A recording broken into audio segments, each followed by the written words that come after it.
This weekend, we spring forward daylight saving time happening Sunday at 2 a.m. and we will lose an hour of sleep. So we wanted to bring in a doctor this morning, Dr. Sarah DeHolst with MultiCare, pediatrician and medical director for your area. Thanks for being here. Thank you for having me. So this is one that's a little controversial for some. People have a lot of opinions. We're not here to talk about that, though. We're here to talk about kind of adjusting to this because it really can have an impact on our health. Can you tell us more about that? It certainly does. We see an increase in heart attacks the Monday after we lose that hour of sleep. That's scary. Mm-hmm. So tell us more. You know, I often hear people say, gosh, I feel so groggy for days. And it's like, really, does an hour have that big of an impact? Why does that happen? Yeah, our bodies really get used to and trained by how much sleep we get. And the younger we are, the older we are, the bigger impact it has on us. Yeah, so, and then talk to me more about what are some simple things that people can do to prepare for daylight saving time.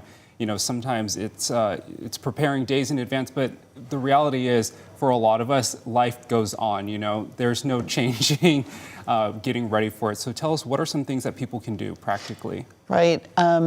It's a weekend, and some people like to go out, have a couple of drinks. Alcohol is terrible for our sleep, so maybe a soda-only Saturday would be a great idea.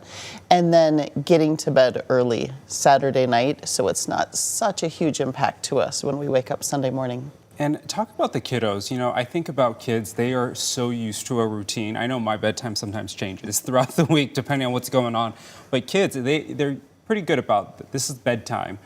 How do kids prepare for something like this, and how can parents set them up for success? Definitely early bedtime Saturday, and then really plan on a pretty low-key Sunday and Monday. Kids will be grumpy. Lack of sleep impacts our mood, so don't expect a whole lot from them. Absolutely. And then, you know, the springing forward for me, and I think most would agree, is the harder one of the two. The falling back does kind of feel nice because it's like, hey, I got an extra hour on my Sunday.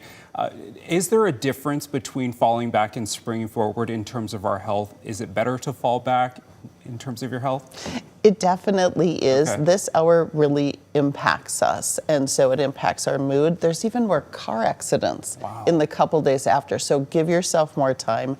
Realize you're going to feel rushed and you're going to feel groggy, so just, you know, give yourself a little bit of extra time on Monday morning when you're headed to school and work. I think most would be excited to know, though, that the sunset will now be after 7 o'clock now, or close to it. Are there benefits to that extra hour of sunlight if we're trying to be the half glass full right now? It really does help us. It helps our brains to wake up, see the sun, feel like, oh, spring is finally here. Winter is often so long in Spokane that it really helps us to feel that fresh air. Awesome.